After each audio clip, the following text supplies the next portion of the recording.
But great to be back at a golf course where I've played at, and I don't remember all of the holes, to be honest, but I remember some of the shots that I hit, like on 17 and on 9, etc. So I'm excited, and we've had beautiful weather today, and it's forecasted to be that way the next few days. Knock on wood. So I think it's going to be a great week, and yeah, just great to be back at a golf course where I have a lot of good memories. I was going to say, it's Seattle. You never know when it could start raining.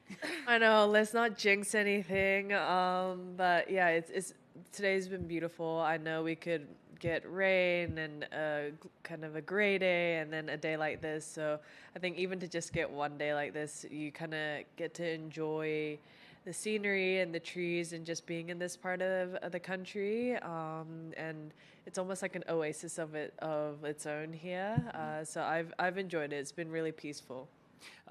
Very tight off the tees, all these fairways. What's kind of going to be the plan of attack this week? And what will you kind of will you try and draw on some things that you will remember from 2016 as you go along? I hit it like a good 10 plus yards further off the tee, and it's the point where I'm not sure if that's a good or bad thing, but I'm pretty sure the golf course is probably a little longer than when we were here last, and the 18th is now a par 5 as well. So it's like you're drawing on the good shots, but I'm like probably not gonna play the golf course exactly the way I did then. That just seems way too complicated to try and like copy something.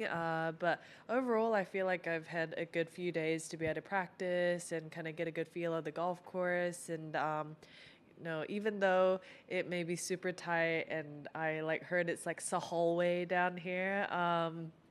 But a golf ball does fit on the fairway, so that's always good to know. And if it's tricky for me, it's tricky for anyone. And I don't think this course is in particularly good for like a drawer or a fader. So no matter which direction you hit it, I think you just have to play with the shot shape you have. And I feel like the person that has a lot of patience and is very consistent, especially off the tee, is going to do very well this week. Absolutely. We'll go ahead and open it up. Sarah? Thanks. The hallway is the best thing I've heard all week. For you, I know everything's changed, but everything in a lot of ways has stayed the same. You're still at the top of the game and one of the people that we watch every week out here. For you, if you could just look back and look back over this last 9 years, how do you evaluate your changes as a player and how you've grown as a person? Yeah, a lot of things have happened, to be honest. When it was my 10th year on tour and now my 11th, I was like, wow, I've played professional golf for 11, 10 years. It's, you kind of don't know where it's, gone by. I was trying to count how many U.S. Women's Open I played, and then I saw how many Lexi's played, and I was like, oh my goodness, like, we've been out here for a long time. Sometimes my body feels it, feels that time that I've been on tour, but I think you kind of take every tournament and every day as is, and by that time you're already at CME, and you're excited for some time off, and then the Hilton Grand Vacations is back around the corner. So it's I think I've grown a lot. I think I'm pretty sure there are things that I was probably better at when I was a teenager, and now I have a bit more experience, so I think how I handle some situations is probably a little bit better. I hope it's better, but it's kind of like a double-edged sword, where the more time you play, the more I guess positions you experience, and that could either be good or bad when you're in a similar circumstance in the future. But I think when you have more of those repetitions under your belt, you realize that golf is very important to me and to all of us, but at the same time there's so much more outside of that, and I feel like I'm still on my journey to realize that and embrace that, and especially now because I know I'm more in my second chapter of my career, that I just want to enjoy it, and but while I'm playing, try and compete at the highest level I possibly can. And for you, obviously, a major champion, this golf course, it obviously reads like a major championship venue, but what does it take to have success when it's this hard or this difficult or this, in this case, visually intimidating? Yeah, I think, I mean, you stand on number 10, especially in like number one, and you stand there, and it is intimidating, like you said. You go, how does the ball fit when it's like, moving at, 90 to 100 and something mile an hour. But it's, no, that would be clubhead speed, like 100 and something mile an hour. But it's, I think at the same time, I think the person that's going to have a lot of patience, and you know that on a golf course like this, somebody that plays really good golf over the stretch of 4 days is going to be the winner. And I'm sure that's the case at like any event, but this type of golf course, you know that that person just played unbelievably. And it's not really the style that somebody would all of a sudden run away with the championship, I would guess. But yeah, you need to be on, especially with the long game. And, the greens are quite small, I think, for some of the other maybe major championships we play. So the long game is going to be ultra important. But I feel like coming into this week, a lot more confident in that aspect than maybe at the U.S. Women's Open. So it's a bit of a relief. But you know that I'm pretty sure my golf ball is going to hit at least one tree or a leaf or part of a tree. And if it does, I'm going to pray that the golf gods will kick it out onto the fairway for me. And sometimes those luck kind of follows when it's going to be your week. But for sure that this is the person that wins and is hoisting the trophy at the end of the week would have played very flawless and consistent golf. Juan?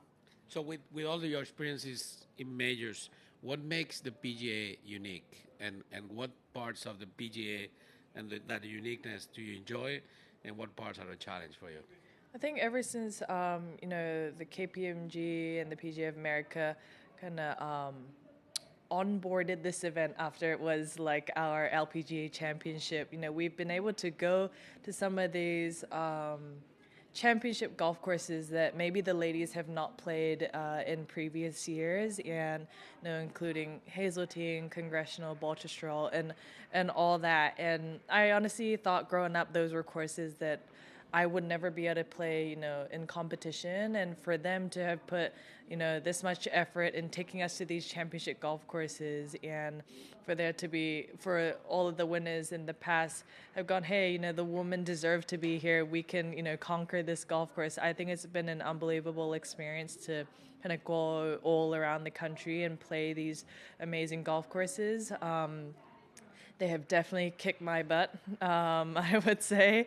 Very, you kind of need your A game in all sorts of all around the game.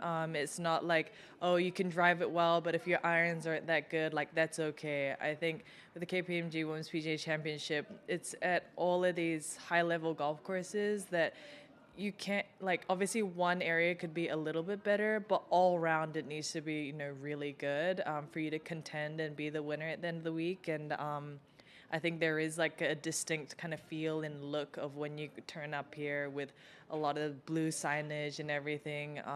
But I would personally love to be able to, win this one, especially this one being one that I haven't won before.